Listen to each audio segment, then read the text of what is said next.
Hey everybody, welcome to Let's Talk Liberty. I am so excited today. We have the privilege of speaking with someone I think you're going to find so interesting. This particular project, I got to watch this movie last night, and I got to tell you, it was awesome. And I'm so honored to have Elijah with us on Let's Talk Liberty. We have a little bit of time today together, so I'm going to ask a bunch of questions, but I know you're going to want to check out this movie. So right now I have the website pulled up. It's called sendproof.com, and you're definitely going to want to check this out. I'm telling you, if you want an encouragement, if you're looking to build your faith, if you're just wanting to explore this discussion in a meaningful, professional way, I haven't seen stuff of this caliber released, and I'm so excited that I see what the Lord is doing at this with this project, and I'm so excited to have some part in it. So without further ado, I want to bring in Elijah. And so welcome, Elijah. Thank you so much for having me on the show. Oh man, it is a privilege. I'm telling you. So we had to wait, actually. I was so excited about, when I saw the trailer. This was several weeks ago, or at least a couple weeks ago. I immediately said, this is something I want to check out. But I didn't watch it until last night because I wanted it to be fresh. Yeah. So I actually watched it. My wife and we finished it. I actually finished the very end of it this morning. We were watching it late last night, and man, it was awesome. I'm super proud of you and just super proud of what you guys are doing. So thank you. First, I just want to say thank you so much. Thank you so much for what you're doing. You're welcome. You're welcome. And if you don't mind, and also I want to let you know that I so related to your story. Not only your upbringing and things that had happened, but I love. This was a work of art. You're really a good storyteller, and so it was really engaging. It wasn't just information, but you brought it all together in such a digestible and powerful way. And so I really wanted to honor you in that way as well. It wasn't just good information. You also have the gift and the anointing to tell stories, and you're just an excellent director. So. Yeah, that was my first film, so I learned quick, I guess. Man, you knocked it out of the park. Well, that's the grace of God. But I want to ask you some questions, if you don't mind. There's no real agenda here besides we have passionate people that follow Let's Talk Liberty, and I want each of them to get a copy of this movie. What's so cool, guys, that if you're watching, you can order a DVD. You can also just go, what we did is just buy the live stream and watch it straight from the cell phone. I mean, we just plugged in from the cell phone and watched it, and it was awesome.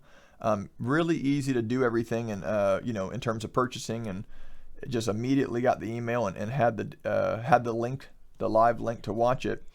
So one of the things, for Let's Talk Liberty, we have a small but very aggressive audience that's passionate. And so if you're watching this, I want each of you, after this interview, you're going to be sure to do it, to go and check out this movie, because it's going to equip you with very important, it's not enough.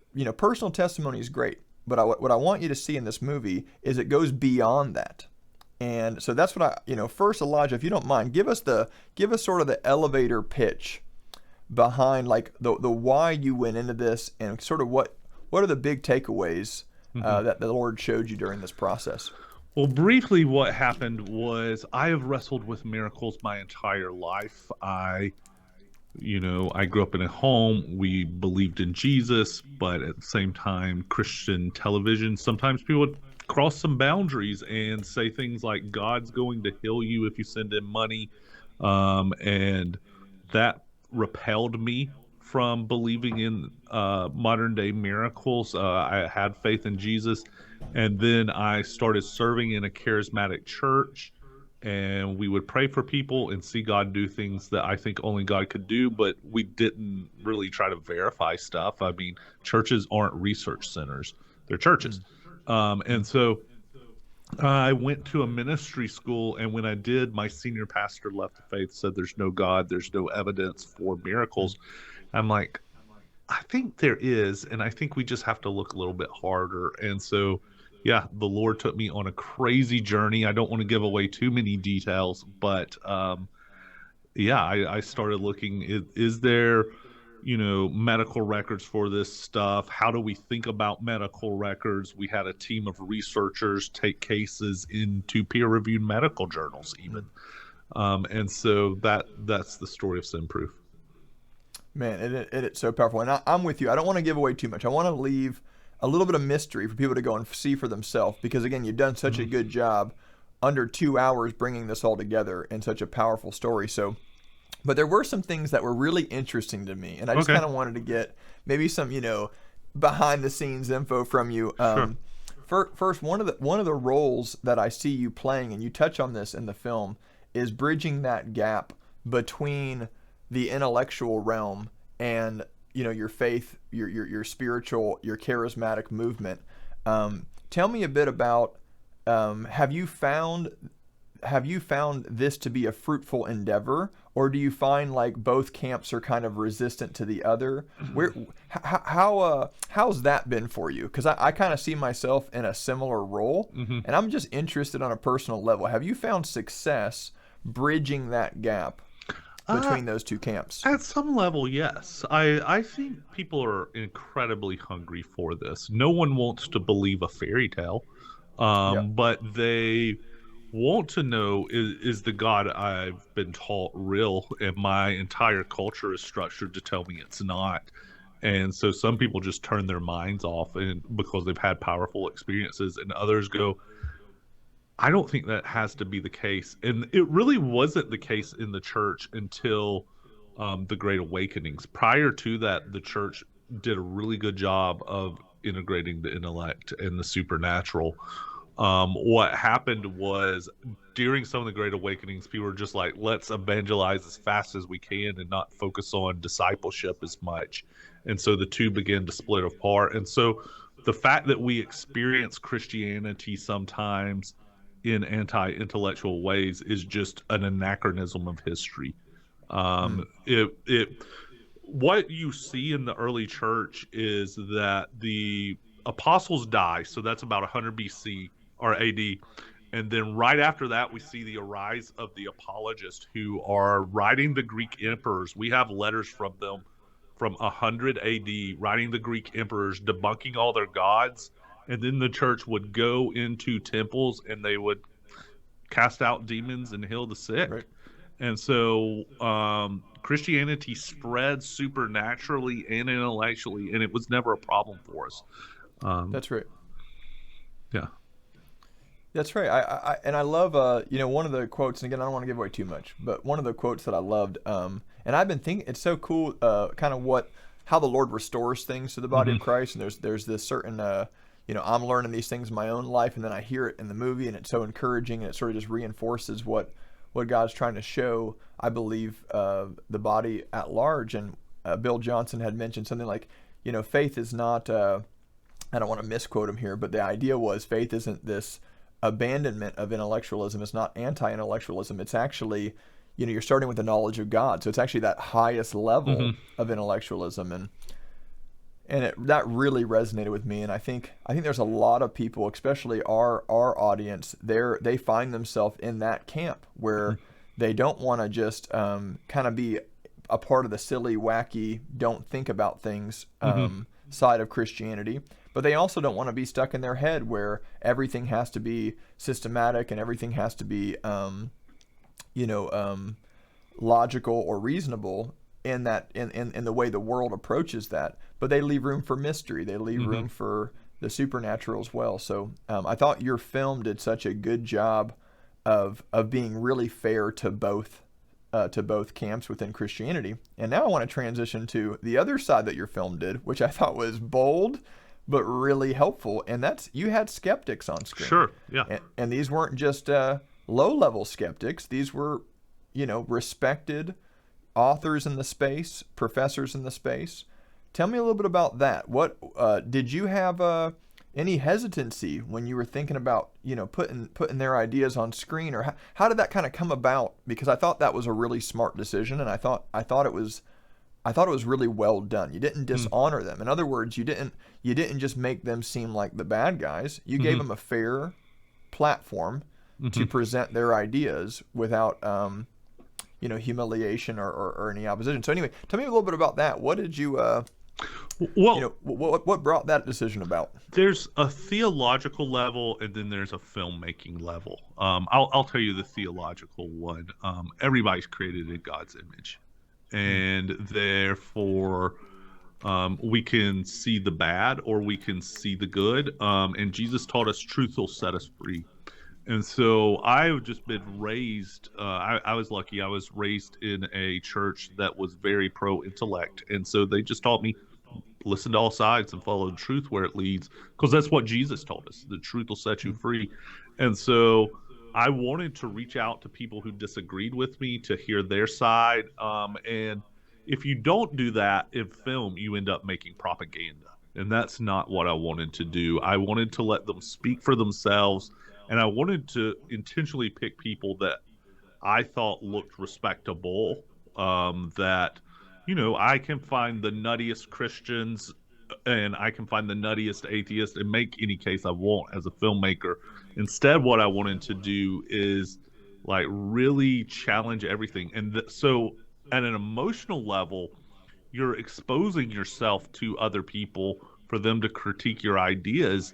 And I think that's healthy at some level, is to be willing to get feedback from others who fundamentally disagree with you, and then you can go, I agree with this, I don't agree with this.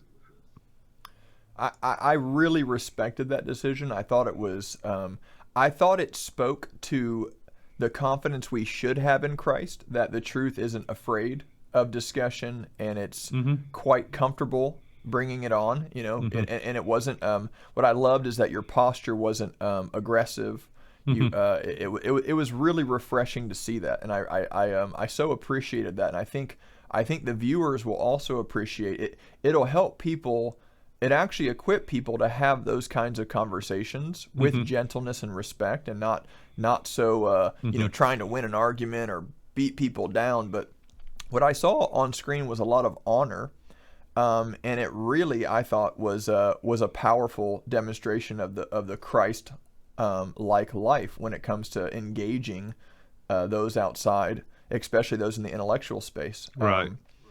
So anyway, that was a really cool thing, and I just say thank you for that. And follow up question. This is sort of a funny one, but do you think they'll watch the film, and do you think how do you think it'll impact their soul? Do you think, did you get the impression with some of the skeptics that you brought in, that they were sort of open to this stuff, or are the presuppositional apologists sort of right when they claim people are basically just pre-committed to their worldview, Mm-hmm. and they were any evidence is just going to be either accepted or rejected based on the presuppositions? Or do you think, hey, there might be some actual opportunity here to open up some hearts?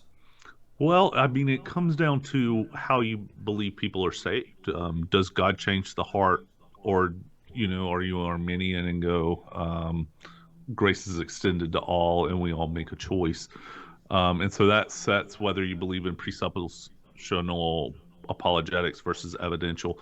I don't know what's going to happen, to be honest. I feel they will take it and consider it and see where it goes. I think skepticism has a lot. What it does is it creates a lot of blind spots in people where Mm.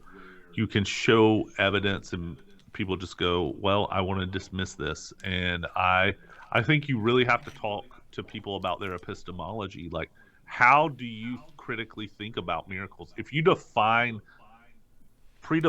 I'm an atheist, I'm a naturalist, then I could theoretically show an arm growing back in front of your eyes, and you shouldn't believe there's a God because um, you've just told me you already know there is no God. And so, Right. like, seeing those little blind spots, I think that's why it's helpful to talk to people who disagree with you. Is to me as a Christian, that's quite evident.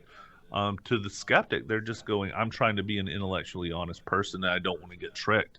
And so, I'll share these miracle testimonies with people, and it takes a while for some of them to say, all right, I'm going slow enough and I'm setting my presuppositions aside so that I can even evaluate this evidence. Yeah, there's worldview clashes all in this. Yeah, which I think is great. I think it personally it made for great content, right? It was Hmm. just really fun to watch because again, you didn't bring on caricatures, you didn't bring on Hmm. the real, you know, silly looking representatives. You brought on really reasonable people, and I thought they did a good job. Hmm. I was an atheist or a self-proclaimed atheist for the first 21 years of my life, Okay. and each of the people you brought on, I thought did a good job in terms of with reason representing the position, and and so that I thought was a very wise decision, and I thought the film is gonna bear a lot more fruit because of it. I think its overall impact is gonna have respect. If nothing else, it'll have respect in the Hmm. intellectual community, even if they don't immediately agree. I think that you will have earned their respect that you approach this with integrity, which is one of the quotes you had in the movie, and I Hmm. loved it. I forget the exact quote, but it was I you want to were marry just integrity. that was it. What Yeah. say it one more time? I want to marry integrity. I think that's what we all should do. And I think going back to what you were saying earlier about respecting the other side and you being in a political space is it's so easy to disrespect those we disagree with politically. And Mm-hmm. I want to represent Jesus as I make film. I want to represent Jesus as I engage in politic. And so I think Christ would be highly respectful to people. I don't see him dishonoring people intentionally in the scriptures. And so I think we're such a fractured society that um, where part of our society has literally went post truth, post knowledge. And so they just see all politic as will to power. And we need to, as Christians, go, no, no, no, no, no, no. We're fighting for objective truth. Mm-hmm. And the fact that all of these skeptics and atheists believe objective truth exists, at some way there's something we can connect over, and there's an allyship as people who just go, hey, truth exists. Yeah. Like that is not a common factor in our culture anymore. And I want to be as respectful as I can because I think truth is something sacred. Yeah. Um, like Jesus is the truth. So we have to honor truth, do not lie, be children of the light, be truth tellers is a very important part of our Christian walk. Yeah, I love that, and honoring that common ground. Hmm. It's such a powerful witness, Hmm. and that's even sort of a correction for me. I'm going to be honest. Sometimes I get a little aggressive, but I Hmm. Yeah.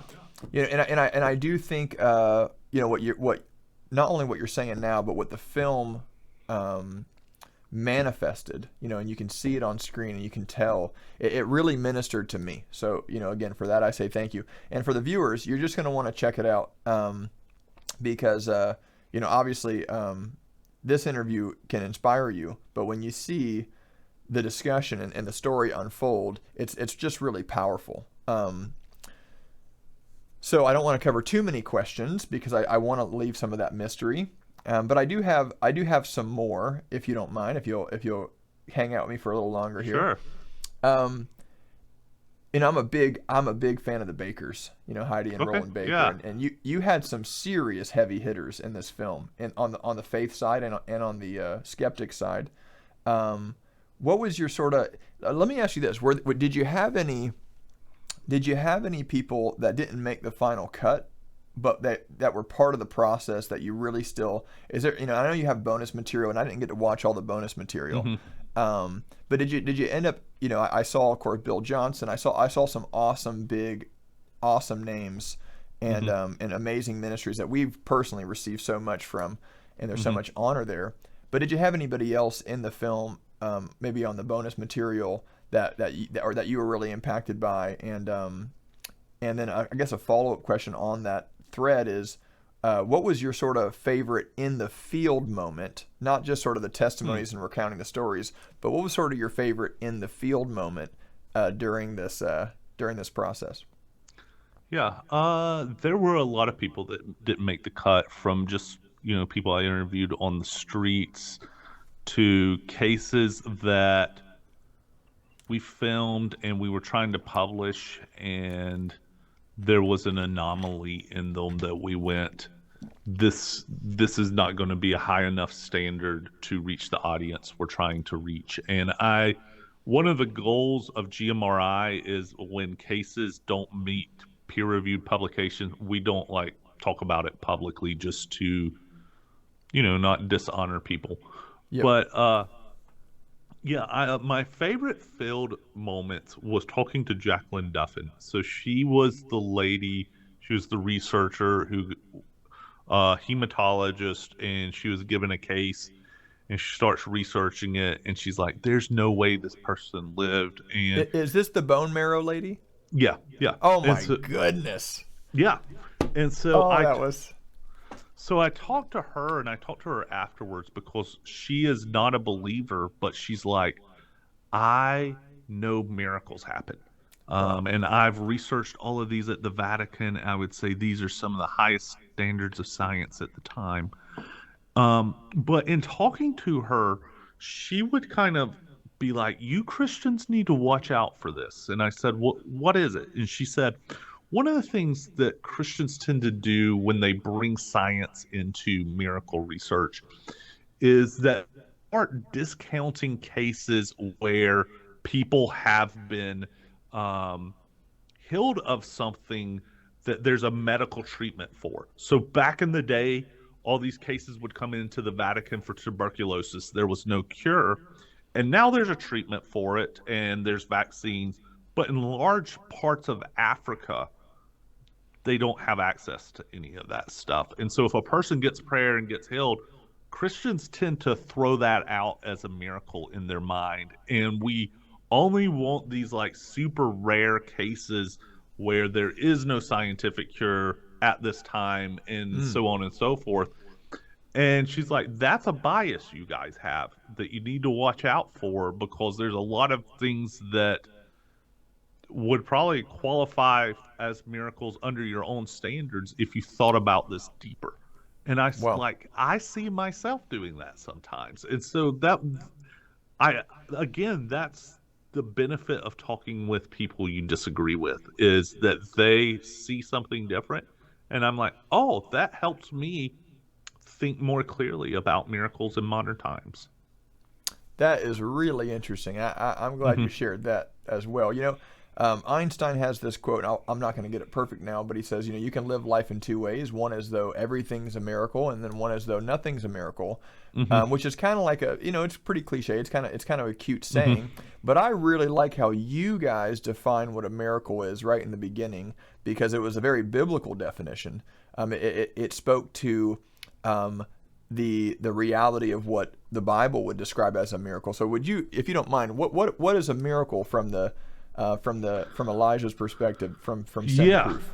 Well, a miracle has to have God. So if there's no supernatural beings and you win the lottery or someone has a baby, those might be great events, but they're not miracles. And so a miracle is when God alters things in a way that they would not have otherwise occurred.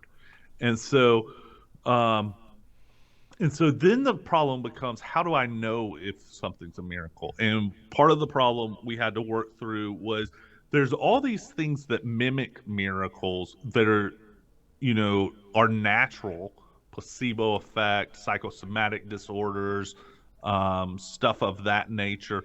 And so you kind of eliminate those. And then what you do is you gather all the evidence you can, you look at everything from each side, and then you go, what's the most likely hypothesis? That God healed this person, that this was a natural cause? We don't know. And then you let the data kind of push you in how confident you are in your conclusion. And so that was the process we went through in working through these cases. And we're like, the ones we found were like, we're highly, highly confident these are miracles. They're happening in prayer settings. Someone prays in Jesus' name, and then something happens that's extraordinary. But I do think there's a lot to work through as you think about miracles, and miracles are always defined in relationship to God's providence. So God is at work, he's sustaining the world. The world would not exist if there wasn't God. If he ceased to sustain it, it would cease to exist. And so the question isn't, is God at work? The question is this something where he alters the normal course of events, if that makes sense?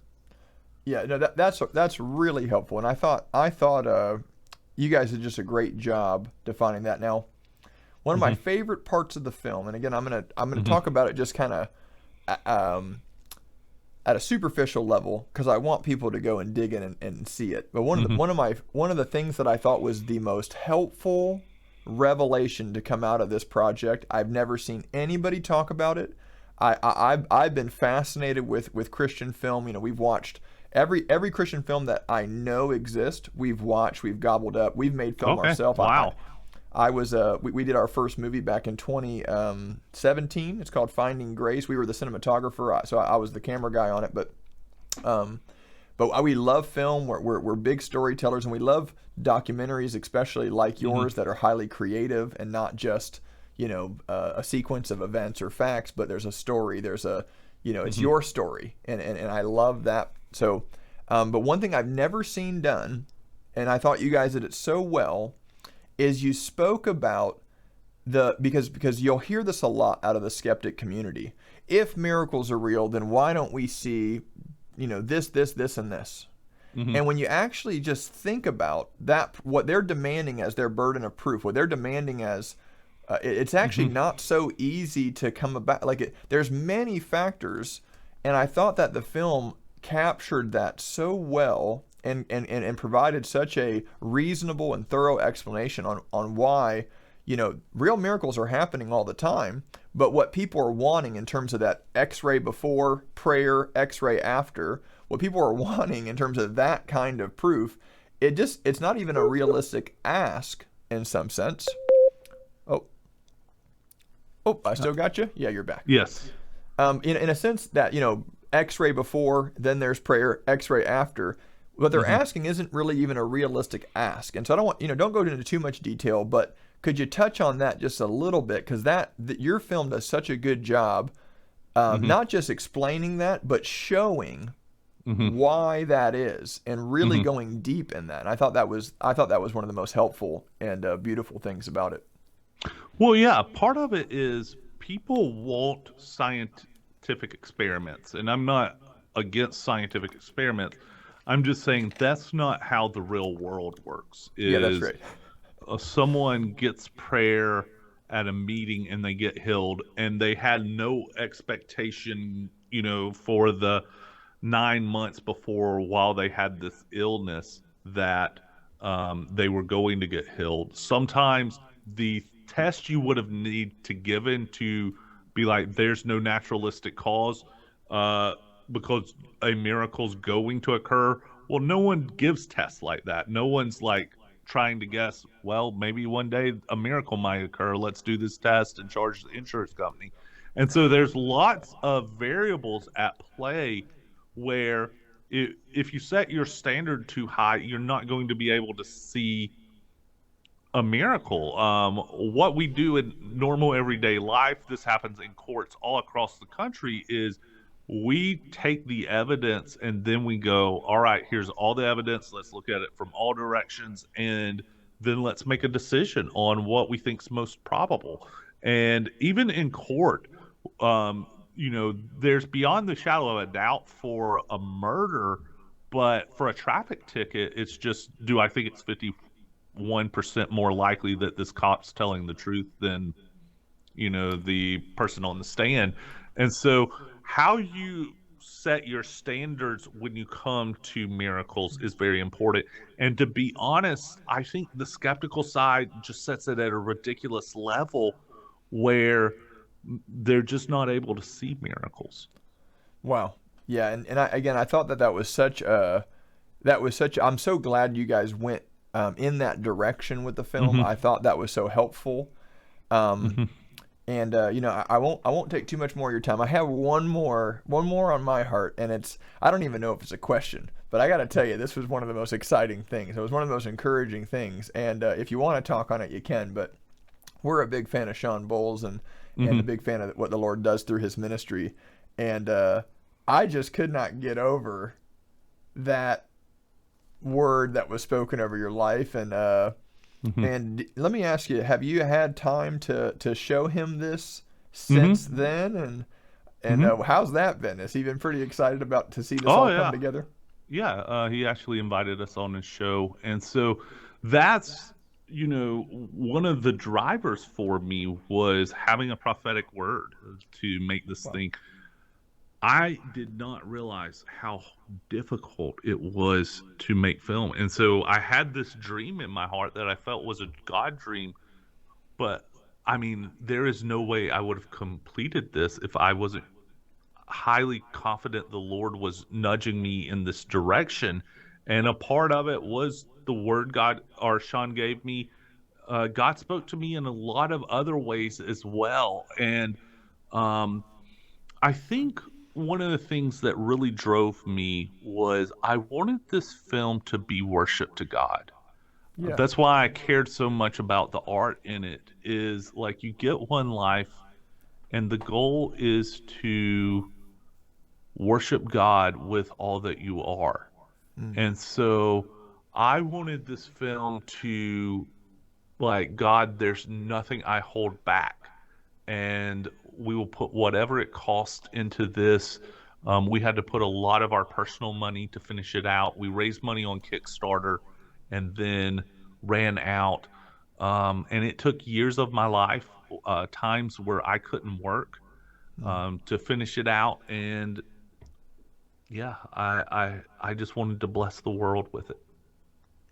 And I love that. We've been teaching. In fact, one of my recent teachings through Let's Talk Liberty was called "What's Your Assignment?" And in Hmm. that teaching, we just talk about the importance of knowing your assignment from the Lord, because that will equip you in those times where you got to push through and you got to persevere, knowing that you're on the Hmm. right path and that God's behind you, and that you're going to get through it and have the victory. And I saw that in the film, and I definitely affirm, as many others have as well, that this is one of those divinely ordained projects, and I think it's going to have massive impact on the earth. I think you're going to see doors open for you that you just never even dreamed could be opened, and I'm already excited about the next film. And so let me ask you that as the final closer question: what's next?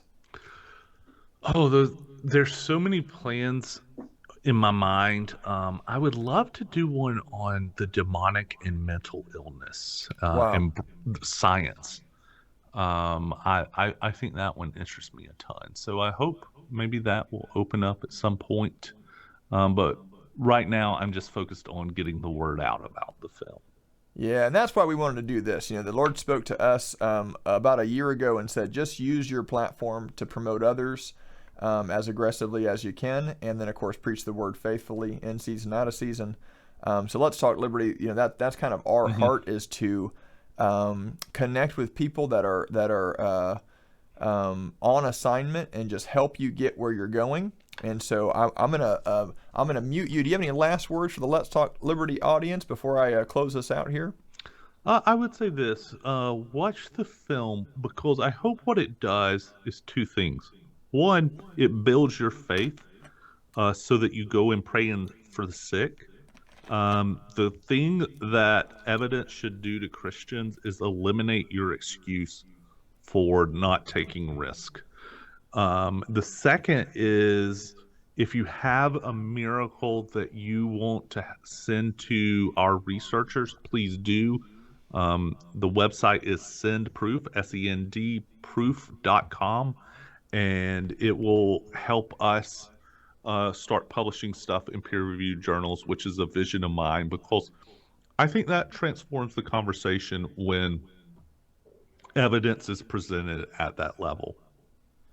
That is so good. And it's funny, as I was watching it, because I was the recipient of a supernatural healing in my body, Okay. and I know that I know that I know that it was a miracle. In fact, it was sort of yeah, I was a skeptic, and even coming into Christianity, I was very skeptical. And then I watched a few Todd White videos, and I was Mm-hmm. like, I think it's all parlor tricks. I'm pretty sure this is all smoke and mirrors, and this is Mm-hmm. just classic manipulation. And but then I watched more, and I saw his heart, and it started to open me up to maybe this is real. And then I began Mm-hmm. to ask the Lord, hey, is this real? Can you help me? And of course, the scriptures are filled with miracles, and I started to be invited to believe a little.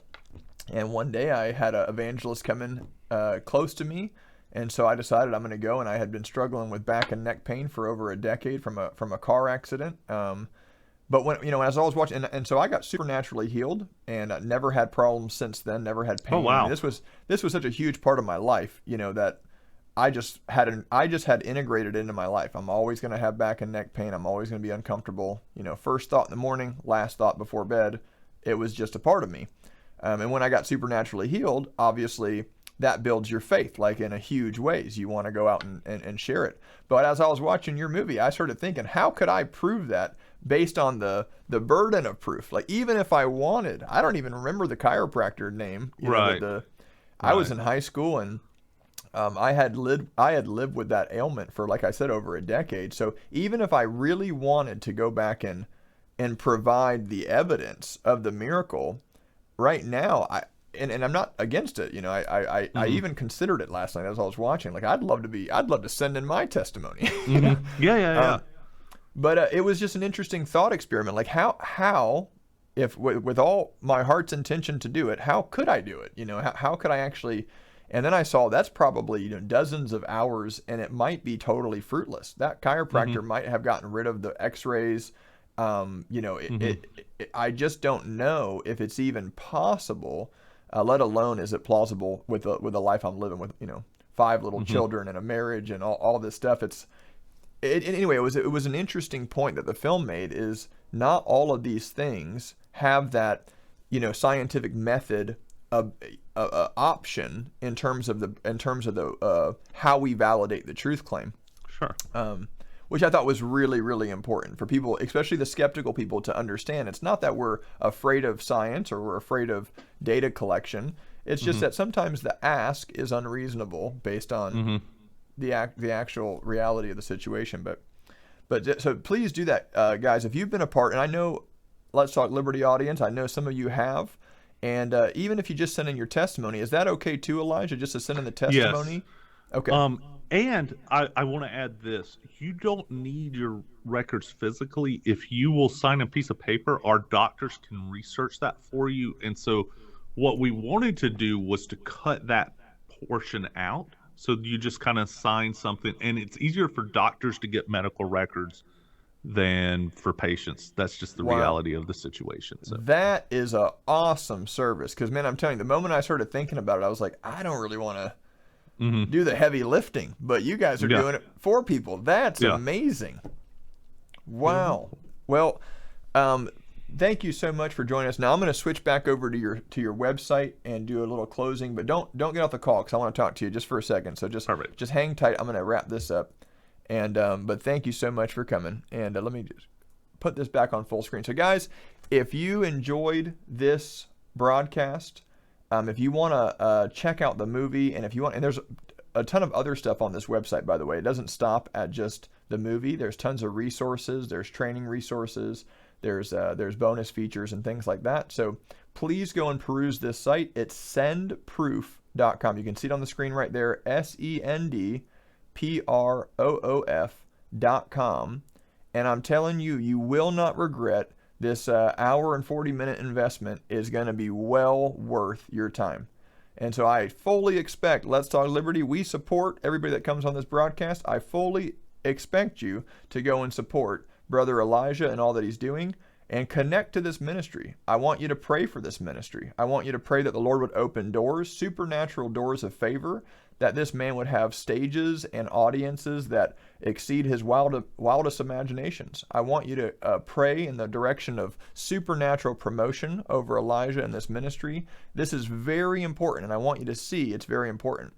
Also consider becoming a monthly partner to sendproof.com.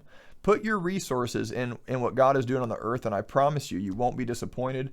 Those who sow generously will reap generously. But you want to find that good soil. You want to find that soil that represents Christ well, not only in power, but also in humility. And so you want to have both. And this ministry has both. So I put my recommendation behind it, and I encourage you, go check it out for yourself. You're not going to be disappointed. It's absolutely awesome. Until next time, I'm going to play the outro here, but you guys check this out and then send me feedback. Let me know what you thought about it, because I'm real interested to hear as it encourages your faith. Send over that encouragement, because we love hearing the feedback. So God bless you guys. Have an awesome day. Join us again next time for Let's Talk Liberty. Enjoy this outro, and we'll see you soon. So I won't bow to another